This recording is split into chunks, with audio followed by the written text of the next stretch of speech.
بسم اللہ الرحمن الرحیم۔ السلام علیکم۔ آج 26 مئی بروز جمعرات ہم بات کریں گے لوٹا لیڈر راجہ ریاض کے خلاف آج لاہور ہائی کورٹ میں بڑی اہم سماعت ہوئی ہے، اور ان کا جو اپوزیشن لیڈر کا عہدہ ہے وہ اب خطرے میں ہے، اور اس کی وجہ یہ ہے کہ جو اپوزیشن لیڈر بننے نکلے تھے پیسے لے کر اور لوٹا بن کر، ان پر اب نیالی کی تلوار لٹکنے لگی ہے۔ بڑی اہم تفصیلات ہیں جو میں آپ کے ساتھ شیئر کرنے جا رہا ہوں، اور ساتھ ہم بات کریں گے حمزہ شہباز کے حلف کے خلاف آج لاہور ہائی کورٹ میں جو لارجر بینچ ہے، 5 رکنی بینچ ہے، اس نے سماعت کی، اس کی تفصیل بھی میں آپ کے ساتھ شیئر کروں گا۔ پہلے میں آپ کو بتاتا چلوں کہ ماڈل ٹاؤن میں جو کانسٹیبل کی ڈیتھ ہوئی تھی، اس کانسٹیبل میں جو ملوث باپ بیٹا تھے ان کو آج عدالت میں پیش کیا گیا ہے جسمانی ریمانڈ کے لیے۔ ماڈل ٹاؤن میں پولیس اہلکار کے قتل میں ملوث ملزمان کا 7 روزہ جسمانی ریمانڈ منظور کر لیا ہے انسداد دہشت گردی کی عدالت میں۔ دہشت گردی کی عدالت میں یہ مقدمہ درج ہوا ہے۔ میں ایک چیز بڑی کلیئر ہے کہ ناظم جوکھیو قتل کیس میں ایک عام پاکستانی شہری ہے، اس کو اٹھایا جاتا ہے، ساری رات تشدد کیا جاتا ہے، اور تشدد کی وجہ سے اس کی جان چلی جاتی ہے، ڈیتھ ہو جاتی ہے، اور اس کے بعد ہماری عدالتیں کہتی ہیں کہ یہ دہشت گردی نہیں ہے، یہ جو ہے وہ ایک سمپل ایک مرڈر کیس ہے، اور اس کو قتل کیس میں ہی ڈیل کیا جاتا ہے۔ اور یہاں پر جب بھی ایسا کوئی معاملہ ہو کہ پولیس والوں کے خلاف اگر کہیں لڑائی بھی ہوتی ہے، جیسے عمران خان اور باقی جو علی زیدی اور ان لوگوں کے خلاف کراچی میں بھی دہشت گردی کے مقدمات ہیں، اور کیونکہ جو عام پاکستانی ہے وہ تو عام شہری نہیں ہے، اس کو تو وہ فنڈامنٹل رائٹس نہیں ہیں جو باقیوں کو ہیں۔ قتل کا مقدمہ ہونا ایک الگ بات ہے، دہشت گردی کا مقدمہ اور آصف سعید کوسہ صاحب کی جو ایک ججمنٹ ہے اور جو ڈیفینیشن آف دہشت گردی کے حوالے سے وہ بڑی اہم ہے، تو اس وجہ سے ان کا کیس دہشت گردی عدالت میں دہشت گردی کی دفعات لگائی گئی ہیں، اور جہاں عدالت نے جو دونوں ملزمان ہیں کانسٹیبل کمال احمد کیس میں، ان دونوں کو جو عدالت میں جسمانی ریمانڈ کی استدعا کی، اور اس میں جو عدالت کو یہ بتایا گیا کہ ماڈل ٹاؤن سی بلاک 112 میں پی ٹی آئی کے مقامی رہنما ساجد بخاری کے گھر کریک ڈاؤن کیا گیا۔ کریک ڈاؤن کے دوران چھت سے فائر کیا گیا، کانسٹیبل کمال احمد کو سینے پر گولی لگی اور ان کو جنرل ہاسپٹل منتقل کیا گیا، لیکن وہ وہاں پر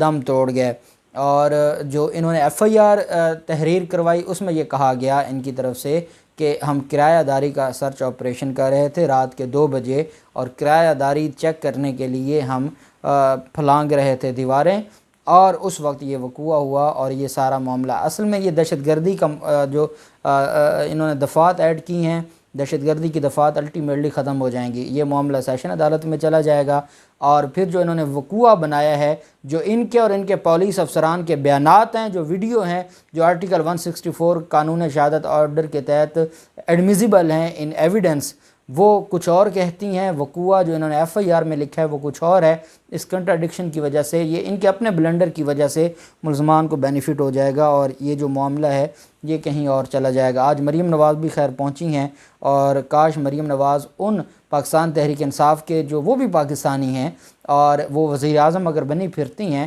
تو جو پاکستان تحریک انصاف کے لاہور میں جس کارکن کی ڈیتھ ہوئی ہے ان کے گھر بھی پھر جاتی ہیں، اور باقی جو جس طریقے سے بچوں کو ظلم کیا گیا ہے، یاسمین راشد پر جو ظلم کیا گیا ہے وہاں بھی جاتی ہیں، لیکن ان کا ایک خاص ان کا ایک مینٹیلٹی ہے، اور اس کے مطابق یہ کام کرتے ہیں۔ دوسری طرف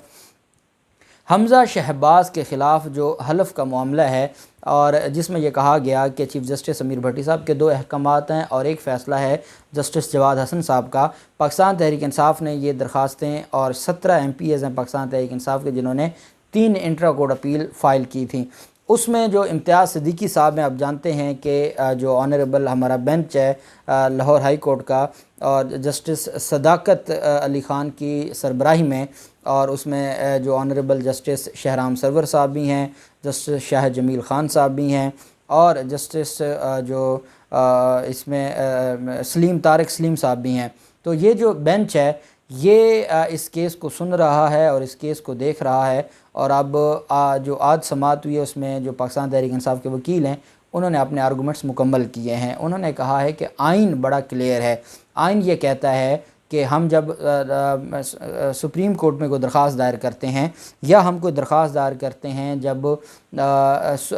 ہائی کورٹ میں، تو ہم کبھی بھی گورنر یا صدر کو پارٹی نہیں بنا سکتے، کیونکہ ان کے خلاف ڈائریکشن ہو نہیں سکتی۔ جب ان کے خلاف ڈائریکشن نہیں ہو سکتی، ان کے خلاف کیس نہیں ہو سکتا، اور آرٹیکل جو آئین پاکستان ہے وہ بڑا کلیئر ہے، تو اس کے بعد کیسے یہ ڈائریکشن دی گئی، کیسے کہا گیا کہ آپ 24 گھنٹوں میں یہ کریں، کیسے دن میں 3 دفعہ بینچ بنا کر وہ کیس سنے گئے۔ اور امتیاز صدیقی نے کہا کہ جو فیئر ٹرائل ہے، آرٹیکل 10A وہ بڑا کلیئر ہے، جہاں فیئر ٹرائل کا موقع ایک عام شہری کو ہے، وہاں صدر کو بھی وہی حق ہے، وہاں گورنر کو بھی وہی حق ہے۔ آپ نے نہ صدر کو نوٹس کیا ہے، نہ گورنر کو نوٹس کیا ہے، آپ نے ان کو سنا نہیں ہے، آپ نے ان کی بات نہیں سنی، اور آپ نے آرڈر پاس کیے ہیں۔ اور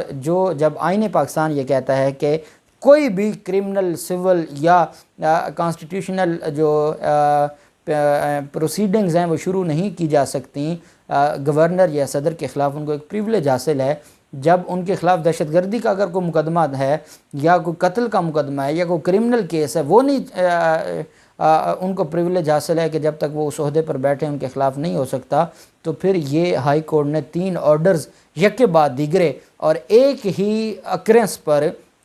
ایک ہی کاز آف ایکشن ہے اور 3 پیٹیشنز ہیں، وہ کیسے مینٹینیبل ہیں؟ ریس جوڈیکاٹا کہاں جائے گا کہ جب ریس جوڈیکاٹا جو ہمارا سول لاء کا پروسیس ہے، جس میں یہ کہا گیا ہے آرٹیکل 11 میں سیکشن 11 جو ہے، اس میں یہ کہا گیا کہ جب ایک میٹر فائنلی ڈیسائیڈ ہو جائے تو دوبارہ اسی کاز آف ایکشن پر آپ اس کو دوبارہ نہیں درخواست دے سکتے یا دعویٰ فائل کر سکتے۔ جب چیف جسٹس امیر بھٹی صاحب نے اس کاز آف ایکشن پر ایک دفعہ فیصلہ دے دیا، پھر اسی کاز آف ایکشن پہ نئی درخواست کیسے دی گئی، پھر اسی کاز آف ایکشن پر تیسری درخواست کیسے دی گئی؟ اور کیونکہ جو کانسٹیٹیوشنل ہماری جو ریٹ پٹیشن ہے، ہم کہتے ہیں یہ سول ریمیڈی ہے، جب سول ریمیڈی ہے تو پھر کیسے سول قانون کا جو اور آئین پاکستان کی بھی اس میں دھجیاں اڑائی گئی ہیں، اور سول جو ہمارا ضابطہ دیوانی ہے اس کی بھی دھجیاں اڑائی گئی ہیں۔ بہرحال اس پر بھی بڑے سخت سوالات اٹھائے امتیاز صدیقی صاحب کی طرف سے۔ عدالت نے کہا جی کہ ہم نے اب اس کیس کو روزانہ کی بنیاد پر سننا ہے، لیکن سننا منگل کے دن سے ہے۔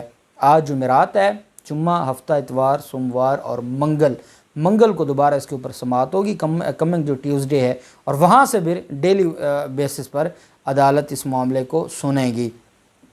اب دیکھتے ہیں کہ ٹیوزڈے کو کیا ہوتا ہے۔ دوسری طرف جو درخواست تھی، اب جانتے ہیں کہ ایک ٹویٹ کیا گیا تھا راجہ ریاض کی طرف سے، جس کو میں اپوزیشن لیڈر کی بجائے وہ لوٹر لیڈر ہے، اور لوٹا لیڈر نے کہا کہ کیا ثاقب نثار، بندیال، عطر من اللہ، عظمت سعید، اعجاز الاحسن، گلزار وغیرہ جیسے منافق، جھوٹے اور بددیانت جج مہذب دنیا کے کسی بھی ادارے کے جوڈیشل پینل میں یا ہے کہ عالمی عدالت میں بطور جج نامزد کیے جانے کے قابل ہیں؟ اب ان سے کوئی پوچھے کہ آپ جیسا لوٹا جو ایک کلرک لگنے کے قابل نہیں ہے، آپ اپوزیشن لیڈر بنے بیٹھے ہیں، اور آپ نے فیصلہ کرنا ہے چیئرمین نیب کا، آپ نے فیصلہ کرنا ہے الیکشن کمیشن کے چیف کا، اور آپ نے اگر اتنے بڑے بڑے اور کیئر ٹیکر جو سیٹ اپ بننا ہے اس میں بھی اپوزیشن لیڈر کی رضامندی یا وزیر اعظم جو لگے گا، اگر آپ جیسا ان پڑھ نالائق لوٹا اپوزیشن لیڈر بنا ہوا ہے تو آپ کن پر اعتراض کر رہے ہیں، جنہوں نے ساری زندگی قانون پڑھا ہے اور قانون کی خدمت کی ہے، اور آپ ان پر جھوٹے الزامات لگاتے ہیں اور گالم گلوچ کرتے ہیں؟ اس کی ہم نے پہلے بھی مذمت کی، اب بھی ہم پرزور مذمت کرتے ہیں۔ درخواست دائر کی گئی تھی اور اس درخواست میں آج اہم سماعت ہوئی۔ جسٹس مزمل اختر شبیر صاحب نے آج سماعت کی، اور یہ اظہر صدیق ایڈوکیٹ صاحب کی طرف سے درخواست دائر کی گئی، اور انہوں نے کہا کہ جس طریقے سے یہ زبان استعمال کی گئی ہے، یہ سارے کا سارا جو معاملہ ہے یہ آئین اور قانون کی دھجیاں اڑانا ہے۔ آرٹیکل 204 جو توہین عدالت کا ہے، یہ اس کے لیے فٹ کیس ہے۔ راجہ ریاض کو فی الفور اس کا جو نوٹیفیکیشن ہے اپوزیشن لیڈر کا، اس کو بھی سسپینڈ کیا جائے، اور ان کو نوٹس جاری کر کے ان کے خلاف توہین عدالت کی اس کو سزا دے کر نااہل قرار دیا جائے، یہ درخواست تھی۔ اب اس میں آنریبل جو لاہور ہائی کورٹ ہے، انہوں نے 2 ڈاکومنٹس مانگے ہیں جو اظہر صدیق ایڈوکیٹ صاحب ہیں، جو کل وہ پرووائڈ کر دیں گے۔ ایک اپوزیشن لیڈر کا جو نوٹیفیکیشن ہے اس کی مصدقہ کاپی مانگی ہے کہ آپ وہ مصدقہ کاپی دیں، تاکہ پھر کیونکہ سسپینڈ کرنا ہے تو وہ ڈاکومنٹ جس ڈاکومنٹ کو آپ سسپینڈ کروانے آئے ہیں یا کالعدم قرار دلوانے آئے ہیں اس کی مصدقہ کاپی لگائیں، سمپل فوٹو کاپی نہیں۔ دوسرا، عدالت نے کہا ہے، یہ اظہر صدیق ایڈوکیٹ صاحب نے بہت پہلے جب چیف جسٹس مامون رشید صاحب تھے اس وقت انہوں نے ایک درخواست لاہور ہائی کورٹ میں دی تھی کنٹیمپٹ کی، اور اس میں اس وقت کے جو chief justice Lahore high court تھے انہوں نے ایک بڑا ریمارکیبل فیصلہ دیا تھا کہ جب کوئی ججز کی توہین کرتے ہیں اس طرح سوشل میڈیا پر تو اس کے خلاف ایک بڑا لینڈ مارک فیصلہ تھا، اور وہ معاملہ ابھی تک پینڈنگ پڑا ہے۔ تو اس فیصلے کی بھی اٹیسٹڈ کاپی عدالت نے طلب کر لی ہے، اور مجھے یہ لگتا ہے آج کی پروسیڈنگز سے کہ لاہور ہائی کورٹ سخت برہم ہے جو یہ لوٹا لیڈر سے، اور اس کا مکمل اس کا جو ہے وہ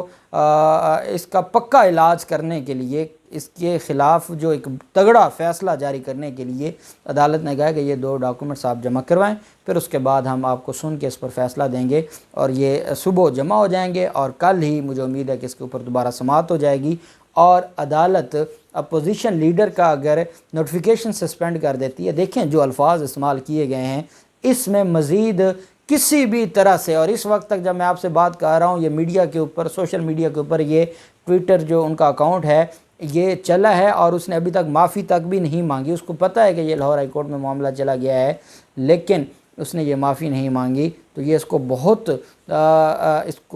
اس کو لینے کے دینے پڑیں گے، اور یہ اس نے جو 20-25 کروڑ لے کر عمران خان کی حکومت گرانے کی سازش میں، یہ امریکی سازش میں ملوث تھا، انشاءاللہ یہ لوگ ان کو ذلت اور رسوائی ان کا مقدر ہوگی، اور قوم کے ساتھ جو انہوں نے دھوکہ کیا ہے، اپنے ووٹرز کے ساتھ جو دھوکہ کیا ہے اس کا ان کو حساب دینا ہوگا۔ اللہ پاک پاکستان کا حامی و ناصر ہو۔ بہت شکریہ۔ اللہ حافظ پاکستان۔